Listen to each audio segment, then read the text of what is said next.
أشهد أن لا إله إلا الله وحده لا شريك له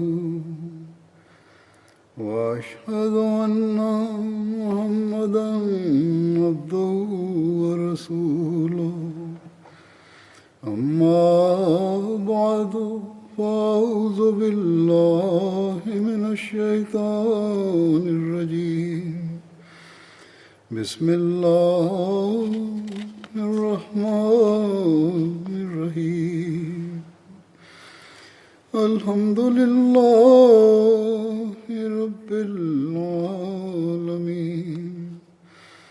الرحمن الرحيم مالك يوم الدين إياك نعبد وإياك نستعين اهدنا الصراط المستقيم صراط الذين أنعمت عليهم غير المغضوب عليهم ولا الضالين.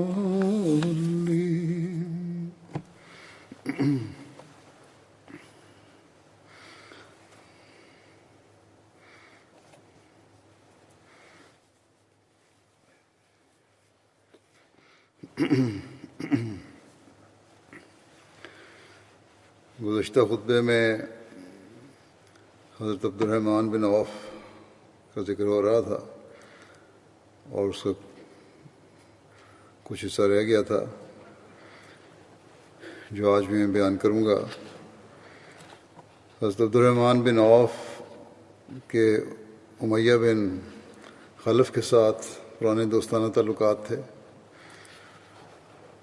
اس کی بابت ایک تفصیلی واقعہ صحیح بخاری میں بیان ہوا ہے جس میں حضرت عبد الرحمن بن عوف بیان کرتے ہیں کہ میں نے امیہ بن خلف کو خط لکھا کہ وہ مکے میں میرے مال اور جائیداد کی حفاظت کرے اور میں اس کے مال و اسباب کی مدینہ میں حفاظت کروں گا. جب میں نے اپنا نام عبد الرحمن لکھا تو امیہ نے کہا کہ میں عبد الرحمن کو نہیں جانتا، تو مجھے اپنا وہ نام بتاؤ، وہ نام لکھو جو جاہلیت میں تھا.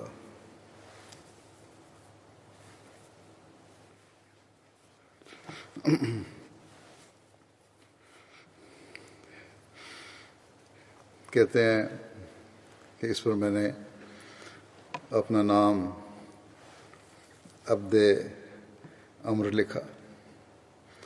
جب وہ بدر کی جنگ میں تھا تو میں ایک پہاڑی کی طرف جب لوگ سو چکے تھے نکل گیا تا میں اس کی حفاظت کروں تو بلال نے اسے کہیں دیکھ لیا. چنانچہ وہ گئے، حضرت بلال گئے اور انصار کی ایک مجلس میں کھڑے ہو گئے اور کہنے لگے کہ یہ امیہ بن خلف ہے، اگر یہ بچ نکلا تو میری خیر نہیں. اس پر حضرت بلال کے کچھ لوگ ہمارے تعاقب میں نکلے، یعنی حضرت عبد الرحمن بن عوف اور امیہ بن خلف کے، کیونکہ یہ اس کو بچانے کے لیے نکلے تھے، پناہ میں لینے کے لیے نکلے تھے. کہتے ہیں کہ میں ڈرا کہ وہ ہمیں پالیں گے، پکڑ لیں گے ہمیں، اس لیے میں نے اس کے بیٹے کو اس کی خاطر پیچھے چھوڑ دیا کہ وہ اس کے ساتھ لڑائی میں مشغول ہو جائیں، یعنی بیٹے کے ساتھ وہ لوگ جو پیچھے آ رہے تھے مسلمان لڑائی میں مشغول ہو جائیں اور ہم ذرا آگے نکل جائیں، محفوظ جگہ پہ لے جاؤں میں ان کو. چنانچہ انہوں نے اس کو مار ڈالا، اس کے بیٹے کو ان لوگوں نے مار ڈالا.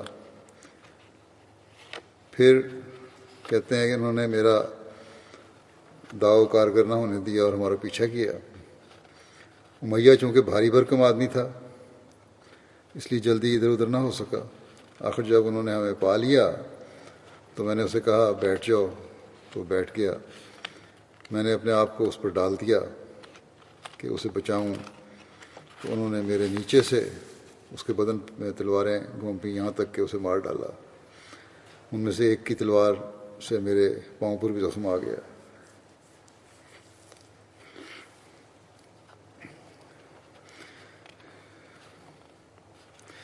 تاریخ طبری میں اس کی مزید تفصیل یوں بیان ہے کہ حضرت عبد الرحمن بن عوف بیان کرتے ہیں کہ مکے میں امیہ بن خلف میرا دوست تھا۔ اس وقت میرا نام عبد عمر تھا۔ مکہ ہی میں جب میں اسلام لایا تو میرا نام عبد الرحمن رکھا گیا۔ اس کے بعد وہیں جب کبھی وہ مجھ سے ملتا تو کہتا ہے عبد عمر، کیا تم اپنے باپ کے رکھے ہوئے نام سے اعراض کرتے ہو؟ میں کہتا ہاں۔ اس پر وہ کہتا مگر میں رحمان کو نہیں جانتا، مناسب یہ ہے کہ کوئی اور نام تجویز کرو، اس سے میں تم کو مخاطب کروں گا، کیونکہ اپنے سابق نام پر تم مجھے جواب نہیں دیتے، اور جس بات سے میں ناواقف ہوں اس کے نام کے ساتھ میں تمہیں نہیں پکاروں گا۔ حضرت عبد الرحمن بن عوف کہتے ہیں کہ جب وہ مجھے اے عبد عمر کہہ کر پکارتا تو میں اسے جواب نہیں دیتا تھا۔ میں نے کہا کہ اے ابو علی، اس کے متعلق تم جو چاہو مقرر کر دو، یہ جو پرانا نام ہے یہ تو میں اس کے جواب نہیں دوں گا۔ اس نے کہا اچھا، تمہارا نام عبد الہ بہتر ہوگا۔ میں نے کہا اچھا۔ چنانچہ اس کے بعد جب میں اور وہ ملتے وہ مجھے عبد الہ کے نام سے پکارتا، میں اسے جواب دیتا اور اس سے باتیں کرتا، یہاں تک کہ بدر کا دن آ گیا۔ میں امیہ کے پاس سے گزرا، وہ اپنے بیٹے علی بن امیہ کا ہاتھ تھامے کھڑا تھا۔ میرے پاس کئی زرہیں تھیں جنہیں میں نے حاصل کیا تھا، میں ان کو لیے جا رہا تھا۔ اس نے مجھے دیکھ کر آواز دی کہ اے عبد عمر۔ میں نے کوئی جواب نہیں دیا۔ تب اس نے کہا اے عبد الہ۔ میں نے کہا ہاں، کیا کہتے ہو؟ اس نے کہا کیا میں تمہارے لیے ان زرہوں سے جن کو تم لیے جا رہے ہو زیادہ بہتر نہیں ہوں؟ میں نے کہا اگر ایسا ہی ہے تو آ جاؤ۔ میں نے زرہیں وہاں پھینک دیں، اور یعنی اسے پناہ دینے کے لیے، اور اس کا اور اس کے بیٹے علی کا ہاتھ پکڑ لیا تو کہنے لگا آج کے جیسا دن میرے دیکھنے میں نہیں آیا، جیسا کہ آج دن گزرا ہے میں نے کبھی نہیں دیکھا۔ بہرحال کہتے ہیں کہ میں ان دونوں کو ساتھ لے کر چل دیا۔ میں باپ بیٹے کے بیچ میں ان کا ہاتھ پکڑے ہوئے چلا جا رہا تھا۔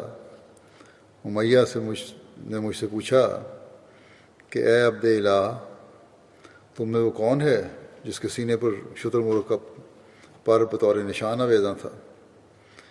میں نے کہا وہ حمزہ بن عبد المطلب ہے۔ اس نے کہا ہماری یہ حالت اسی کی بدولت ہے، یہ برا حال جو مرا ہوا ہے اس کی بدولت ہے۔ بہرحال کہتے ہیں میں ان کو لیے چلا جا رہا تھا کہ بلال نے اسے میرے ہمراہ دیکھ لیا۔ یہ امیہ مکے میں حضرت بلال کو اذیتیں دیتا تھا تاکہ وہ اسلام ترک کر دیں۔ وہ ان کو مکے کی صاف چٹان پر جب وہ دھوپ سے خوب تپ جاتی لے جاتا اور اس پر ان کو پیٹھ کے بل لٹا دیتا، پھر ایک بڑے پتھر کے متعلق حکم دیتا جس پر پتھر ان کے سینے پر رکھ دیا جاتا، اور پھر کہتا کہ جب تک تو محمد کے دین کو ترک نہیں کرے گا تو یہ سزا ملتی رہے گی۔ مگر باوجود اس عذاب کے بلال یہی کہتے احد احد، یعنی وہ ایک ہے، وہ ایک ہے۔ اس لیے اب جب اس کی نظر اس پر پڑی، یعنی حضرت بلال کی امیہ پر جب نظر پڑی تو کہنے لگے کہ امیہ بن خلف کفر کا سرغنہ ہے، میں نجات نہ پاؤں اگر یہ بچ جائے۔ حضرت عبد الرحمن بن عوف نے کہا اے بلال، یہ دونوں میرے قیدی ہیں۔ بلال نے پھر کہا میں نجات نہ پاؤں اگر یہ بچ جائے۔ حضرت عبد الرحمن نے حضرت بلال سے کہا اے ابن سودا، تم سنتے ہو؟ بلال نے پھر کہا میں نجات نہ پاؤں اگر یہ بچ جائے۔ پھر حضرت بلال نے نہایت زور سے چلا کر کہا، اے اللہ کے انصار، یہ کفار کا سرغنہ امیہ بن خلف ہے، میں ہلاک ہو جاؤں اگر یہ بچ جائے۔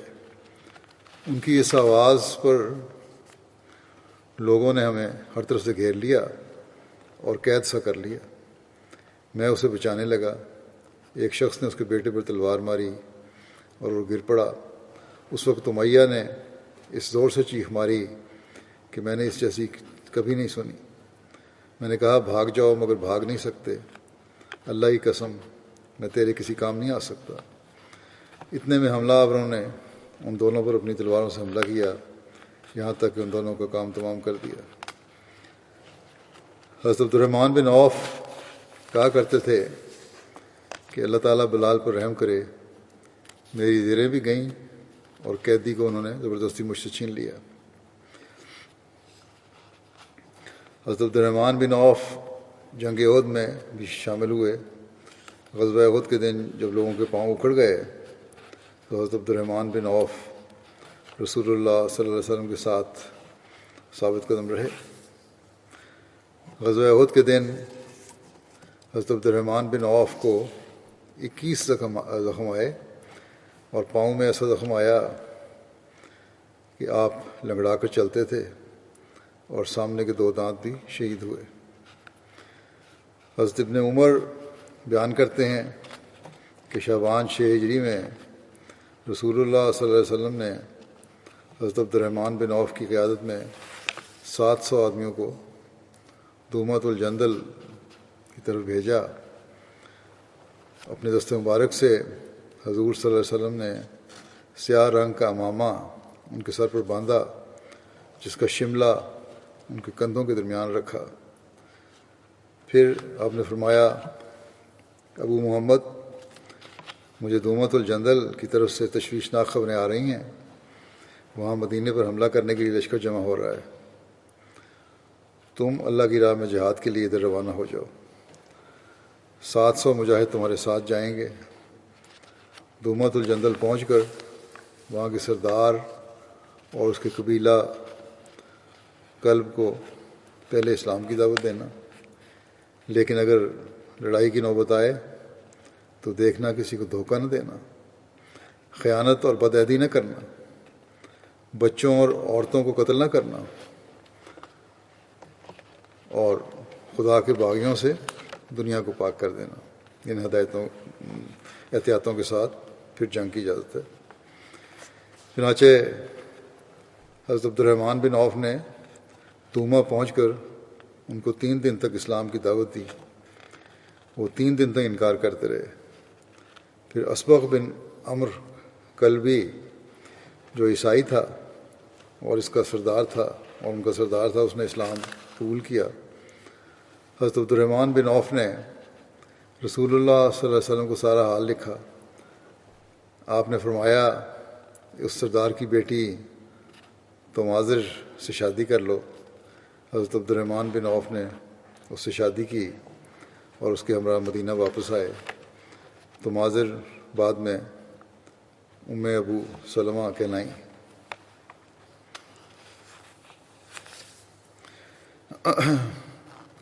عمر بن عبدالعزیز بیان کرتے ہیں کہ 14 ہجری میں جنگ جسر کے موقع پر حضرت عمر کو جب حضرت عبید بن مسعود کی شہادت کی اطلاع ملی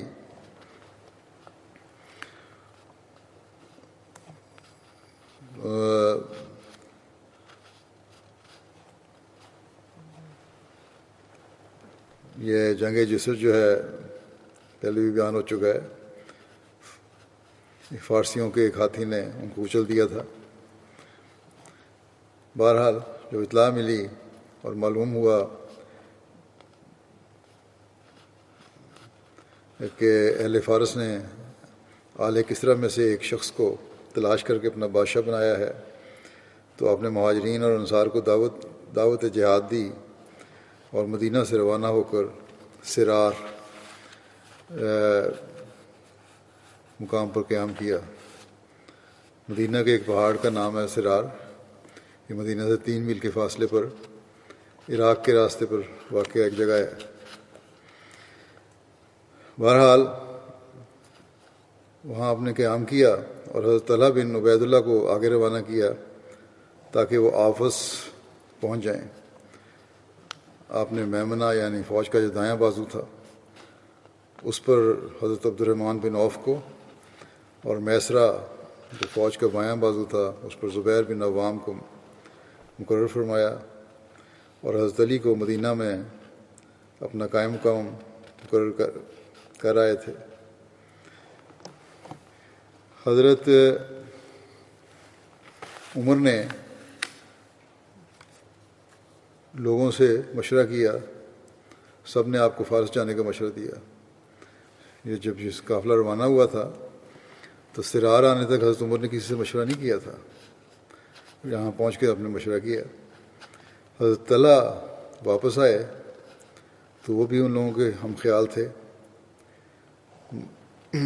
پہلے حضرت طلحہ وہاں نہیں تھے، جب واپس آئے تو انہوں نے کہا ٹھیک ہے آگے جانا چاہیے، مگر حضرت عبد الرحمن ان لوگوں میں سے تھے جنہوں نے آپ کو جانے سے روکا،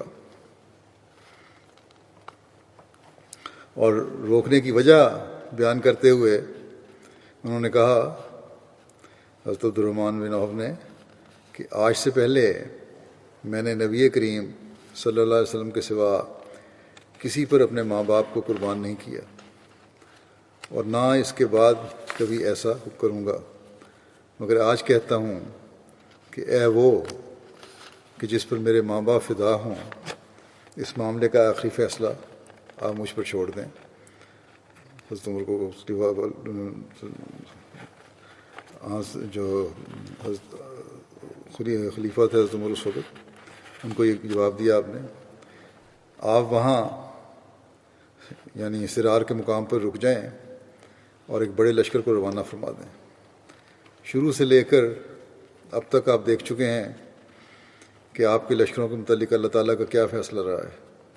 اگر آپ کی فوج نے شکست کھائی تو وہ آپ کی شکست کی مانند تو نہ ہوگی، اگر ابتدا میں آپ قتل ہو گئے، یہ انہوں نے کہا پیش کیا جواب، یا شکست کھا گئے تو مجھے اندیشہ ہے کہ پھر مسلمان کبھی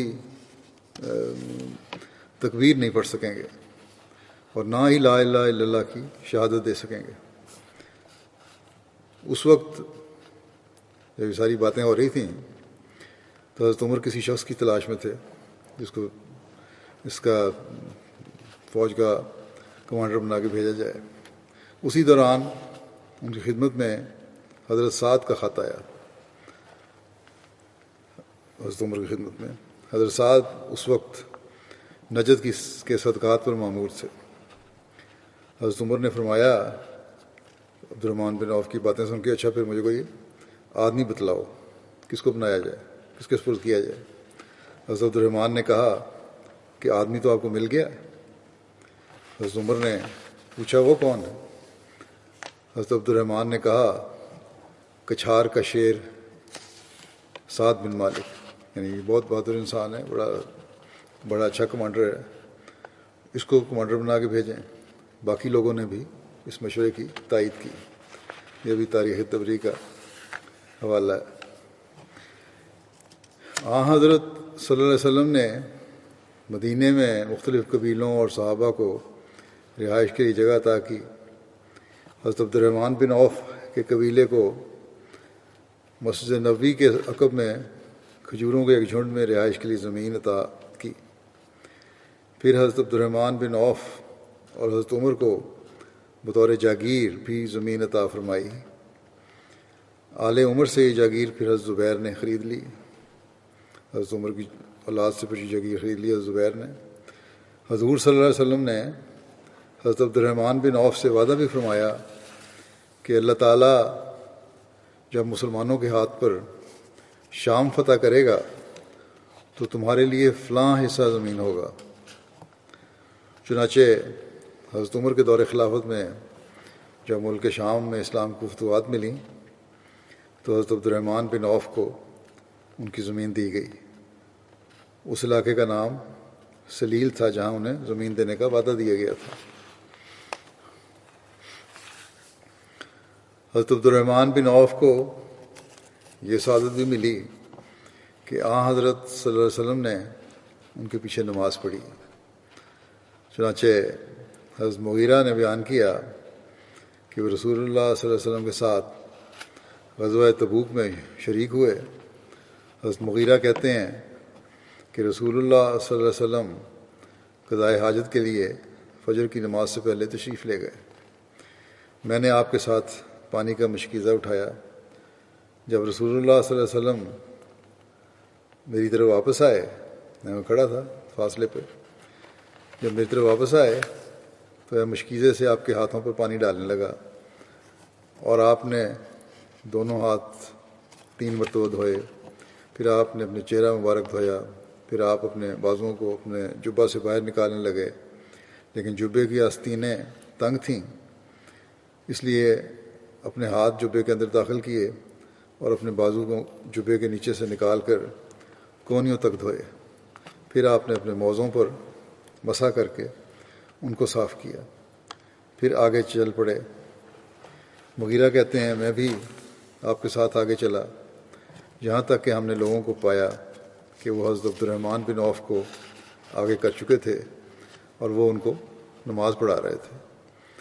تو رسول اللہ صلی اللہ علیہ وسلم نے 2 میں سے 1 رکعت پائی، یعنی اس وقت تک 1 رکعت ہو چکی تھی، دوسری رکعت تھی فجر کی نماز کی، اور آپ نے دوسری رکعت لوگوں کے ساتھ پڑھی، کھڑے ہو گئے صف میں۔ جب عبد الرحمن بن عوف نے سلام پھیرا اور رسول اللہ صلی اللہ علیہ وسلم اپنی نماز پوری کرنے کے لیے کھڑے ہوئے، دوسری رکعت جو رہ گئی تھی پوری کرنے کے لیے کھڑے ہوئے، تو اس بات نے مسلمانوں میں گھبراہٹ پیدا کر دی اور بکثرت تسبیح کرنے لگے۔ جب نبی صلی اللہ علیہ وسلم نے اپنی نماز ختم کر لی تو لوگوں کی طرف متوجہ ہوئے اور فرمایا تم نے ٹھیک کیا، یا یہ کہا کہ اچھا کیا۔ آپ صلی اللہ علیہ وسلم نے نماز اپنے وقت پر ادا کرنے کی وجہ سے ان پر رشک کا اظہار کیا کہ بہت اچھا کیا۔ حضرت مغیرہ کہتے ہیں کہ میں نے ارادہ کیا تھا کہ حضرت عبد الرحمن کو پیچھے کر دوں اس وقت جب ہم پہنچے تھے، جب وہ وسلم اور وہ یہ پہنچے، مگر نبی کریم صلی اللہ علیہ وسلم آیا رہنے دو، ان کو نماز پڑھانے دو۔ نماز کے بعد حضور صلی اللہ علیہ وسلم نے فرمایا کہ ہر نبی اپنی زندگی میں امت کے کسی نیک آدمی کے پیچھے نماز ضرور پڑھتا ہے۔ ایک اور بڑا اعزاز آن وسلم نے اس کو بخشا، آپ کو نہ صرف کہا کہ بڑا اچھا ہے نماز پڑھائی، بلکہ یہ بھی فرمایا کہ نبی کا میرا تمہارے نیچے نماز پڑھنا اس بات کی بھی تصدیق ہے کہ تم نیک آدمی ہو۔ ایک روایت میں ہے کہ حضرت عبد الرحمن بن عوف ظہر سے پہلے لمبی نماز پڑھا کرتے تھے، یعنی نفل پڑھا کرتے تھے۔ جب اذان سنتے تو فوراً نماز کے لیے تشریف لے آتے۔ ایک راوی بیان کرتے ہیں کہ میں نے دیکھا عبد الرحمن خانہ کعبہ کا طواف کر رہے ہیں اور یہ دعا کر رہے ہیں کہ اللہ مجھے نفس کے بخل سے بچائیے۔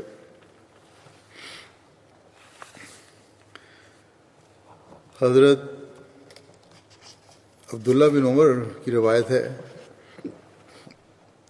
کہ جس سال حضرت عمر خلیفہ منتخب ہوئے اس سال آپ نے حضرت عبد الرحمن بن عوف کو امیر حج مقرر کیا تھا۔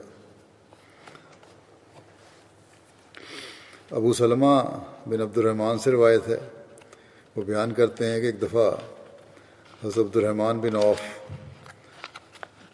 رسول اللہ صلی اللہ علیہ وسلم کے پاس جوؤں کی کثرت کی شکایت لے کر حاضر ہوئے اور عرض کیا یا رسول اللہ کیا آپ مجھے اجازت فرمائیں گے کہ میں ریشمی لباس پہن لوں؟ عام جو سادہ کاٹن کا لباس ہے اس وقت کسی وجہ سے جوئیں پیدا ہوئی تھیں، سر میں پیدا ہو گئی ہوں گی، ختم نہیں ہو رہی تھیں۔ اس وقت آپ نے اجازت لی کہ ریشمی لباس پہن لوں، اس سے ذرا بچت ہو جاتی ہے۔ حضرت صلی اللہ علیہ وسلم نے ان کو اجازت عطا فرما دی کہ ٹھیک ہے پہن لیا کرو۔ جب حضرت صلی اللہ علیہ وسلم اور حضرت ابوبکر وفات پا گئے اور حضرت عمر خلافت پر متمکن ہوئے تو حضرت عبد الرحمن بن عوف اپنے بیٹے ابو سلمہ کے ساتھ حضرت عمر کے پاس حاضر ہوئے۔ ابو سلمہ نے ریشمی قمیض پہن رکھی تھی۔ حضرت عمر نے فرمایا یہ کیا پہن رکھا ہے؟ پھر انہوں نے یعنی حضرت عمر نے ابو سلمہ کا کہ گریبان میں ہاتھ ڈال کر قمیض پھاڑ دی۔ حضرت عبد الرحمن بن عوف نے حضرت عمر سے کہا کہ آپ کو معلوم نہیں کہ رسول اللہ صلی اللہ علیہ وسلم نے مجھے اجازت عنایت فرمائی تھی؟ تو حضرت عمر نے فرمایا حضرت صلی اللہ علیہ وسلم نے آپ کو اس لیے اجازت عطا فرمائی تھی کہ آپ نے ان کے حضور یوہوں کی شکایت کی تھی، یہ اجازت آپ کے سوا کسی کے لیے نہیں ہے۔ سعد بن ابراہیم سے روایت ہے کہ حضرت عبد الرحمن بن عوف ایک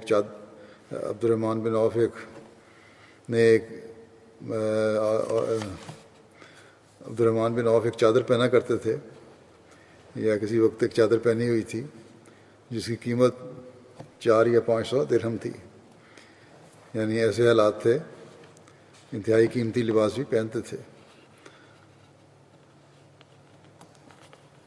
یعنی دیکھیں اللہ تعالیٰ کے فضل، جو ہجرت کی کچھ بھی پاس نہیں تھا لیکن اس کے بعد قیمتی ترین لباس بھی پہنا اور بے شمار جائیداد بھی پیدا کر دی اللہ تعالیٰ نے ان کے لیے۔ حضرت ابوبکر نے اپنے مرض الموت کے وقت حضرت عمر کو اپنے بعد خلیفہ مقرر کر دیا تھا۔ جب آپ نے اس کا ارادہ کیا تھا اس وقت حضرت عبد الرحمن بن عوف کو بلایا اور ان سے کہا کہ بتاؤ عمر کے متعلق تمہاری کیا رائے ہے؟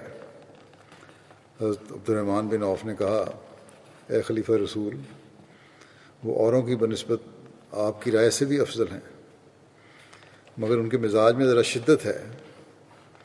حضرت ابوبکر نے کہا یہ شدت اس وجہ سے تھی کہ وہ مجھ کو نرم دیکھتے تھے، میں بہت نرم تھا، اس لیے وہ ذرا شدت ہے تاکہ معاملہ بیلنس رہے۔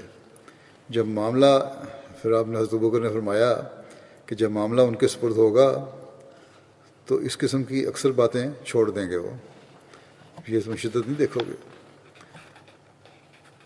پھر فرمایا اے ابو محمد، میں نے ان کو بغور دیکھا ہے کہ جس وقت کسی شخص پر کسی معاملے میں غضبناک ہوتا تھا، یعنی حضرت ابوبکر فرما رہے ہیں جب مجھے کسی بات پہ غصہ آتا تھا تو عمر مجھ کو اسی پر راضی ہونے کا مشورہ دیتے تھے۔ اس وقت حضرت عمر کا مشورہ نرمی کا ہوتا تھا، اور جب کبھی میں کسی پر نرم ہوتا تھا تو مجھ کو اس پر سختی کرنے کا مشورہ دیتے تھے۔ پھر حضرت ابوبکر نے فرمایا کہ اے ابو محمد، یہ باتیں جو میں نے تم سے کہی ہیں تم ان کا کسی اور سے ذکر نہ کرنا۔ حضرت عبد الرحمن بن عوف نے کہا اچھا۔ فتح مکہ کے بعد جب حضور صلی اللہ علیہ وسلم کی طرف صلی اللہ علیہ وسلم نے مختلف اطراف میں کچھ وفود بھیجے تو حضرت خالد بن ولید کو بنو جزیمہ کی طرف بھیجا۔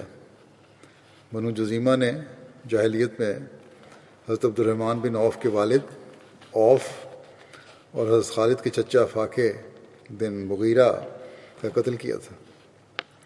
حضرت خالد نے وہاں غلطی سے قتل ہو گیا ایک شخص کا، اس کو بھی لے کے حضور صلی اللہ علیہ وسلم کو اس امر کا علم ہوا تو آپ نے ناپسند کیا، آپ نے اس کی دیت بھی ادا کی اور جو کچھ حضرت خالد نے ان سے لیا تھا اس کی قیمت ادا کر دی۔ عبد الرحمن بن عوف کو حضرت خالد کے اس فعل کا علم ہوا تو آپ نے حضرت خالد کو کہا، حضرت عبد الرحمن نے حضرت خالد کو کہا کہ تم نے اس کو اس لیے قتل کیا کہ انہوں نے تمہارے چچا کو قتل کیا تھا۔ حضرت خالد نے جواب میں سختی سے کہا انہوں نے تمہارے باپ کو بھی قتل کیا تھا۔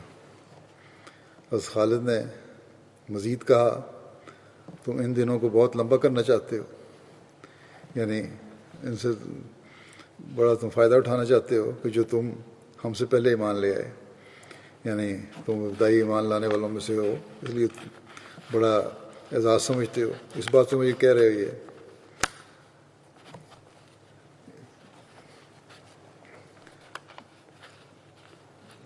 یہ بات نبی اکرم صلی اللہ علیہ وسلم کو پہنچی، کیونکہ حضرت خالد نے ذرا غصے اور ناراضگی کا اظہار کیا تھا۔ آن صلی اللہ علیہ وسلم کو جب یہ بات پہنچی تو آپ نے فرمایا میرے اصحاب کو چھوڑ دو، قسم ہے اس ذات کی جس کے ہاتھ میں میری جان ہے، اگر تم میں سے کوئی احد پہاڑ جتنا سونا بھی خرچ کرے تو ان کے معمولی خرچ کو بھی نہیں پہنچ سکتا۔ یہ بہت بڑا مقام ہے ان لوگوں کا۔ ان ابتدائی صحابہ کی قربانیاں بہت زیادہ تھیں، ان کا مقابلہ ہی نہیں کیا جا سکتا۔ حضرت صلی اللہ علیہ وسلم نے حضرت عبد الرحمن بن عوف کے متعلق فرمایا کہ وہ مسلمانوں کے سرداروں کے سردار ہیں، اور یہ بھی فرمایا کہ عبد الرحمن آسمان میں بھی امین ہے اور زمین میں بھی امین ہے۔ حضرت عبد الرحمن بن عوف ایک دفعہ اتنے سخت بیمار ہوئے کہ غشی طاری ہو گئی، ان کی اہلیہ کے منہ سے چیخ نکل گئی، یعنی کافی بری حالت ہو گئی، اس غم کی حالت ان کی چیخ نکلی۔ بہرحال جب ان کو اس کے بعد بہتری بھی آ گئی صحت میں، طبیعت میں، جب ان کو افاقہ ہوا تو کہنے لگے کہ جب یہ غشی طاری ہوئی تھی تو میرے پاس دو شخص آئے، اس وقت جو نظارہ میں نے دیکھا اس حالت میں دو شخص آئے اور انہوں نے کہا چلو غالب امین ذات کے سامنے تمہارا فیصلہ کراتے ہیں۔ تو ان دونوں کو ایک شخص اور ملا، ایک تیسرا شخص ملا، اور کہنے لگا اسے مت لے جاؤ کیونکہ یہ ماں کے پیٹ سے ہی سعادت مند ہے۔ یہ نظارہ حضرت عبد الرحمن نے اپنے بارے میں دیکھا۔ نوفل بن ایاس حذلی کہتے ہیں کہ حضرت عبد الرحمن بن عوف ہماری مجلس میں بیٹھا کرتے تھے، وہ بہترین ساتھی تھے۔ ایک دن وہ ہمیں اپنے گھر لے گئے، غسل کر کے باہر آئے اور ہمارے پاس ایک برتن لائے جس میں روٹی اور گوشت تھا۔ پھر پتہ نہیں کیا ہوا کہ رونے لگے۔ ہم نے پوچھا ابو محمد آپ کیوں رو رہے ہیں؟ کہنے لگے کہ رسول اللہ صلی اللہ علیہ وسلم اس حال میں دنیا سے رخصت ہوئے کہ آپ صلی اللہ علیہ وسلم اور آپ کے اہل خانہ جو کی روٹی سے سیر نہیں ہوتے ہوئے، یعنی جو کی روٹی بھی پوری طرح نہیں ملتی تھی۔ پھر فرمایا کہ میں نہیں سمجھتا کہ جس چیز کے لیے ہمیں تاخیر ملی وہ ہمارے لیے بہتر ہو، یعنی ہمیں جو اتنا عرصہ زندہ رہنے کا موقع ملا ہے یہ ہمارے لیے بہتر ہے یا کوئی ابتلا یا امتحان ہے۔ یہ تھے صحابہ کے جذبات، ایک تو اللہ تعالیٰ کا خوف اور حضرت صلی اللہ علیہ وسلم اور آپ کے گھر والوں کے لیے جذبات کا اظہار۔ انہی جذبات کا یہ صرف حضرت صلی اللہ علیہ وسلم اور آپ کے خاندان سے تعلق نہیں تھا بلکہ صحابہ کے لیے بھی آپس میں اظہار ہوتا تھا اس موصلی محبت کا جو آپس میں صحابہ کو تھی ایک دوسرے سے۔ حضرت عبد الرحمن بن عوف کے پاس ایک واقعہ آتا ہے اسی ضمن میں کہ حضرت عبد الرحمن بن عوف کے پاس ایک روز افطاری کے وقت کھانا لایا گیا، انواع و اقسام کے کھانے۔ جب دسترخوان کی زینت بنے تو حضرت عبد الرحمن نے ایک لقمہ اٹھایا، مختلف قسم کے کھانے آئے اور ایک لقمہ اس میں سے آپ نے ایک دفعہ کھانے کے لیے اٹھایا جب تو لقمہ منہ میں ڈالا تو رکت طاری ہو گئی، اور یہ کہہ کر کھانے سے ہاتھ اٹھا لیے کہ مصعب بن عمیر احد میں شہید ہوئے، وہ ہم سے بہتر تھے، ان کی چادر کا ہی کفن پہنایا گیا، یعنی کفن کی کے لیے کپڑا نہیں تھا، جو چادر انہوں نے اوڑھی ہوئی تھی اسی کا کفن پہنایا گیا۔ اور اس کفن کی کیا حالت تھی؟ اگر پاؤں ڈھانکتے تو سر ننگا ہو جاتا تھا، سر ڈھانکتے تھے تو پاؤں ننگے ہو جاتے تھے۔ پھر کہنے لگے حضرت عبد الرحمن کہ حمزہ شہید ہوئے، وہ بھی مجھ سے بہتر تھے، لیکن ہمیں مالی فراخی اور دنیاوی آسائش عطا کی گئی اور ہمیں اس سے حصہ وافر ملا۔ مجھے ڈر ہے کہ ہماری نیکیوں کا اجر ہمیں جلد اس دنیا میں مل گیا۔ اس کے بعد وہ رونے لگے اور کھانا چھوڑ دیا۔ یہ خوف تھا اللہ تعالیٰ کا، یہ خشیت تھی۔ ام المومنین حضرت ام سلمہ سے روایت ہے کہ ان کے پاس حضرت عبد الرحمن بن عوف آئے اور کہا کہ اے میری ماں، مجھے اندیشہ ہے کہ مال کی کثرت مجھے ہلاک نہ کر دے، کیونکہ میں قریش میں سب سے زیادہ مالدار ہوں۔ انہوں نے جواب دیا، بیٹا خرچ کرو، یعنی اللہ تعالیٰ کی راہ میں خرچ کرو، تو کوئی ہلاکت کا سوال نہیں، کیونکہ میں نے رسول اللہ صلی اللہ علیہ وسلم کو یہ کہتے ہوئے سنا ہے کہ میرے بعض ساتھی ایسے بھی ہوں گے کہ میری ان سے جدائی کے بعد دوبارہ مجھے کبھی نہیں دیکھ سکیں گے، یعنی اس مقام پہ نہیں پہنچ سکیں گے، بعض لوگ ایسے ہوں گے۔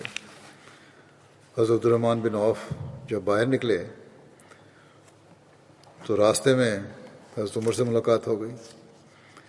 انہوں نے حضرت عمر کو یہ بات بتائی تو حضرت عمر خود حضرت ام سلمہ کے پاس آئے اور کہا کہ میں آپ کو اللہ تعالیٰ کی قسم دے کر پوچھتا ہوں کہ مجھے بتائیے کہ کیا میں ان میں سے ہوں جو آپ نے بتایا تھا کہ مجھ سے نہیں ملیں گے، آنسر نے فرمایا کہ جو حضرت صلی اللہ علیہ وسلم کو دوبارہ نہیں دیکھ سکیں گے، میں ان میں سے ہوں؟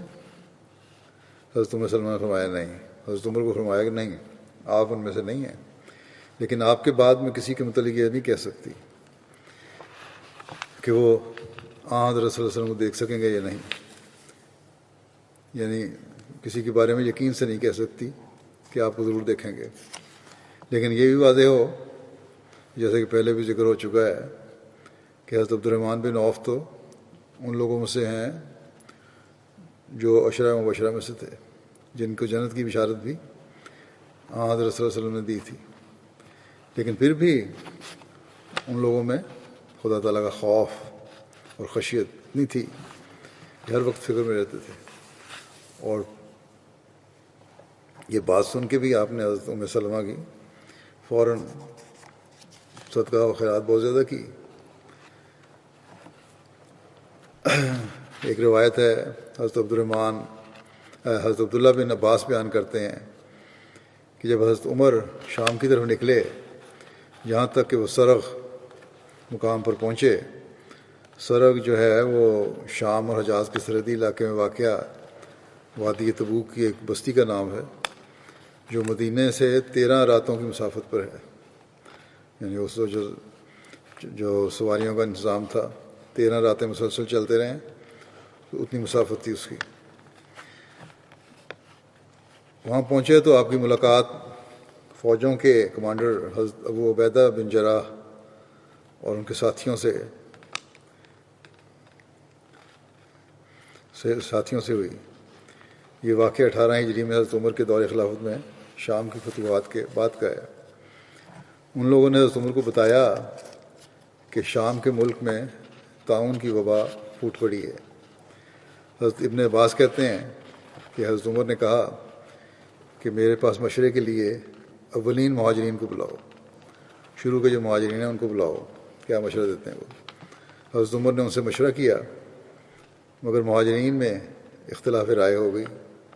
بعض کا کہنا تھا کہ اس معاملے سے پیچھے نہیں ہٹنا چاہیے، یعنی سفر جاری رکھنا چاہیے، جبکہ بعض نے کہا کہ اس لشکر میں رسول اللہ صلی اللہ علیہ وسلم کے صحابہ کرام شامل ہیں اور ان کو اس وبا میں ڈالنا مناسب نہیں ہوتا، بہتر یہ ہے کہ واپس چلا جائے۔ حضرت عمر نے مہاجرین کو بھجوا دیا اور پھر انصار کو بلایا مشورے کے لیے، ان سے مشورہ لیا، مگر انصار کی رائے میں بھی مہاجرین کی طرح اختلاف ہو گیا۔ کچھ نے کہا واپس چلے جائیں، کچھ نے کہا آگے چلیں۔ حضرت عمر نے انصار کو بھجوایا اور پھر فرمایا قریش کے بوڑھے لوگوں کو بلاؤ، قریش کے وہ بوڑھے لوگوں کو بلاؤ جو فتح مکہ کے وقت اسلام قبول کر کے مدینہ آئے تھے۔ ان کو بلایا گیا۔ انہوں نے یک زبان ہو کر مشورہ دیا کہ ان لوگوں کو ساتھ لے کر واپس لوٹ چلیں، کوئی ضرورت نہیں، وہاں وبا پھوٹی ہوئی ہے، وہاں جانے کی ضرورت نہیں ہے، اور وبائی علاقے میں لوگوں کو نہ لے کے جائیں۔ حضرت عمر نے لوگوں میں واپسی کا اعلان کروا دیا ان کا مشورہ مان کے۔ حضرت ابو عبیدہ بن جراح نے اس موقع پر سوال کیا، کیا اللہ کی تقدیر سے فرار ممکن ہے؟ آپ واپس جا رہے ہیں اس وبا کے ڈر سے، تو یہ تو اللہ کی تقدیر ہے، بیماری پھیلی ہوئی ہے، کیا اس سے فرار ہو سکتے ہیں آپ؟ حضرت عمر نے حضرت ابو عبیدہ سے فرمایا کہ اے ابو عبیدہ، کاش تمہارے علاوہ کسی اور نے یہ بات کہی ہوتی۔ ہاں، ہم اللہ کی ایک تقدیر سے فرار ہوتے ہوئے اللہ ہی کی ایک دوسری تقدیر کی طرف جاتے ہیں۔ اگر تمہارے پاس، پھر آگے حضرت نے ان کو فرمایا کہ اگر تمہارے پاس اونٹ ہوں، مثال دی اس کی، یہ تقدیر کیا ہے اللہ تعالیٰ کی، مثال دیتے ہوئے فرمایا کہ اگر تمہارے پاس اونٹ ہوں اور تم ان کو لے کر ایسی وادی میں اترو جس کے دو کنارے ہوں، ایک سرسبز ہو اور دوسرا خشک، تو کیا ایسا نہیں کہ اگر تم اپنے اونٹوں کو سرسبز جگہ پر چراؤ تو وہ اللہ کی تقدیر سے ہے، اور اگر تم ان کو خشک جگہ پر چراؤ تو وہ بھی اللہ کی تقدیر سے ہی ہے۔ اب اللہ کی تقدیر نے تمہارے اوپر دو آپشن دے دیے ہیں، ایک سبز چراگاہ ہے، ایک جہاں بالکل خشک جگہ ہے، بنجر ہے، اکا دکا جھاڑیاں یا گھاس ہے تھوڑا بہت۔ اب تم کہہ دو کہ یہ اپنی تقدیر سے اگایا سبزہ اور یہ جو خشکی ہے وہ کسی اور تقدیر سے ہے، یہ دونوں اللہ تعالیٰ کی تقدیر ہیں۔ اب تم نے فیصلہ کرنا ہے کون سی بہتر آپشن لینی ہے۔ ظاہر ہے تم سرسبز جگہ پہ چراؤ گے۔ راوی کہتے ہیں کہ اتنے میں یہ باتیں حضرت عمر نے ان کو کہیں، اس کے بعد کہتے ہیں کہ اتنے میں حضرت عبد الرحمن بن عوف بھی آ گئے، جو پہلے اپنی کسی مصروفی کی وجہ سے حاضر نہیں ہو سکے تھے۔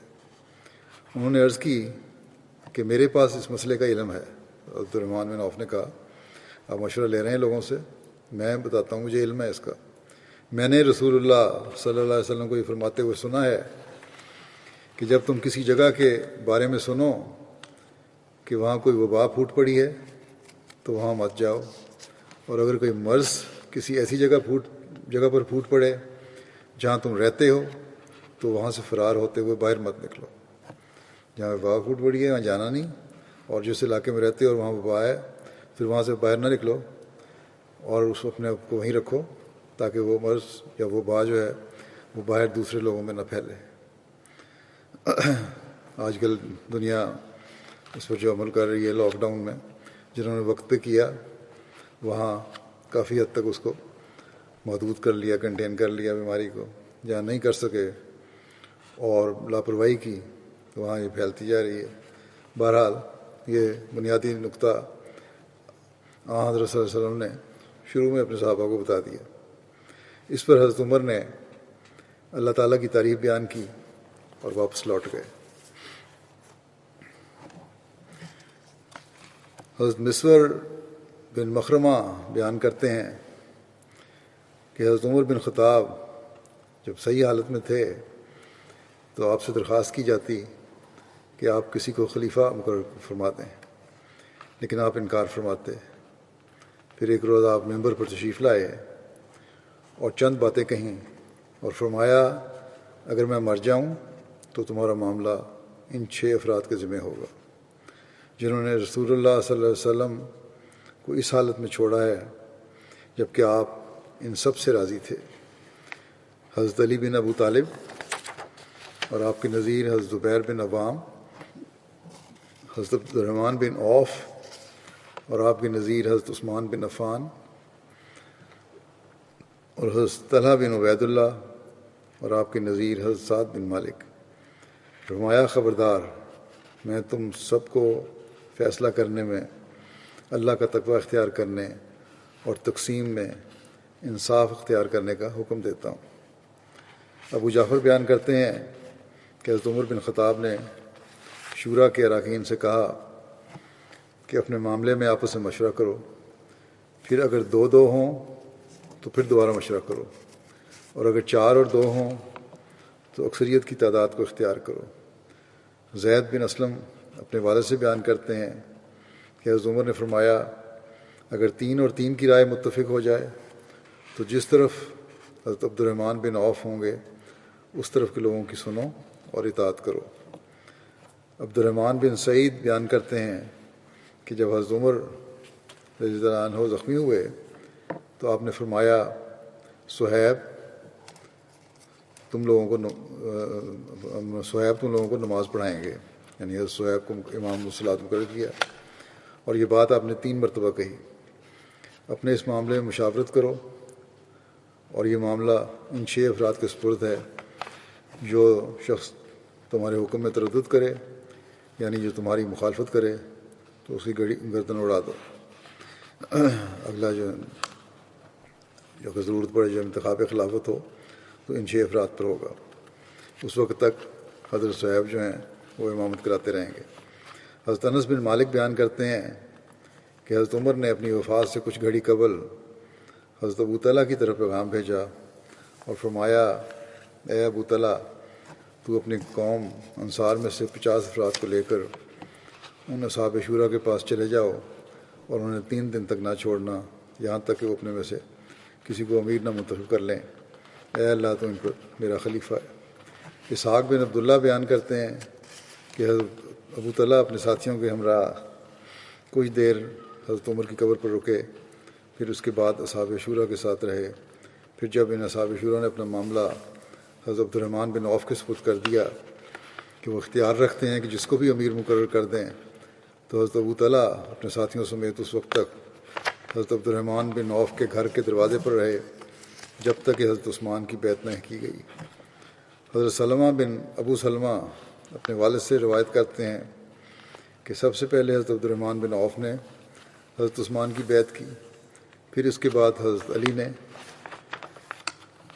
حضرت عمر کے آزاد کردہ غلام عمر بن عمیرہ اپنے دادا سے روایت کرتے ہیں کہ سب سے پہلے حضرت علی نے حضرت عثمان کی بیعت کی، پھر اس کے بعد سب لوگوں نے بیعت کی۔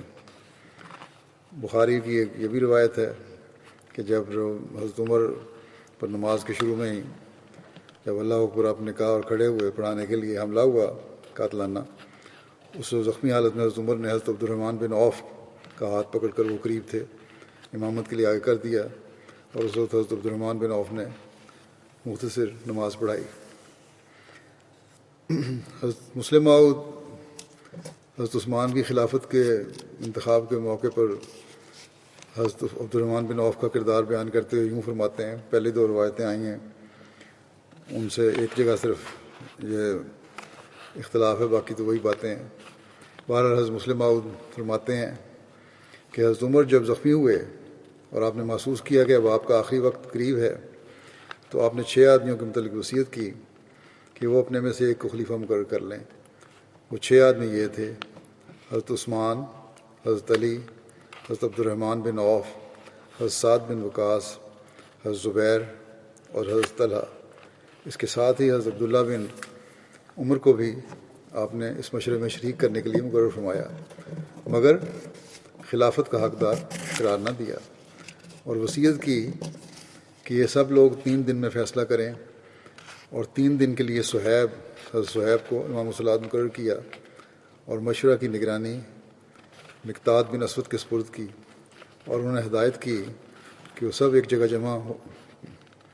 کو ایک جگہ جمع کر کے فیصلہ کرنے پر مجبور کریں، اور خود تلوار لے کر دروازے پر پہرا دیتے رہیں۔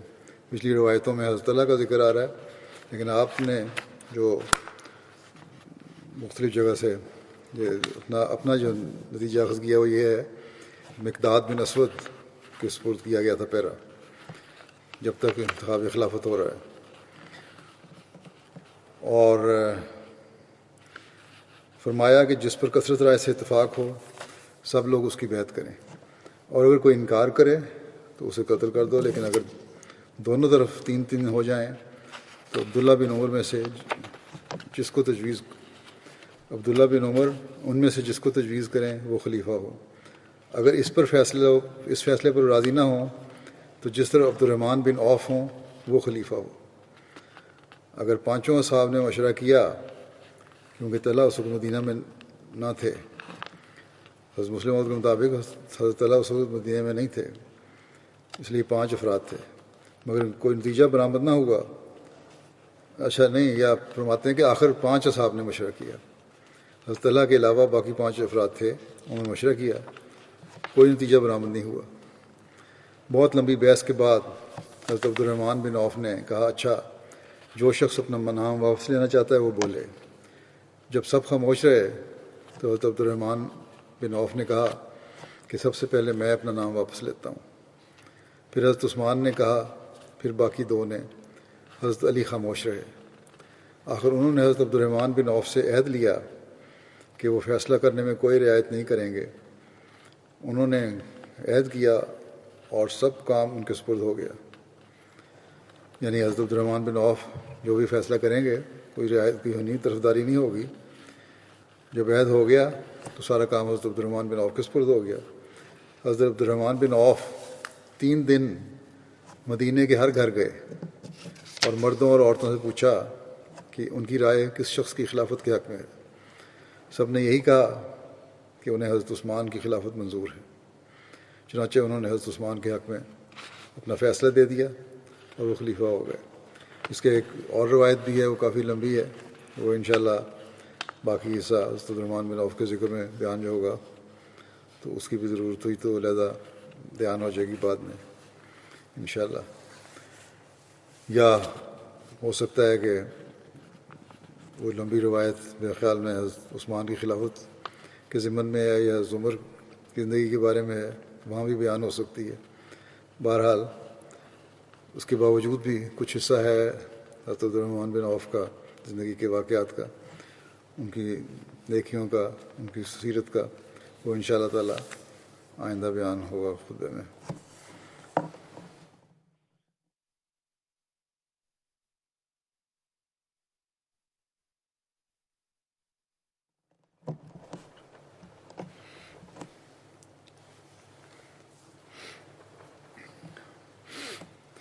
الحمد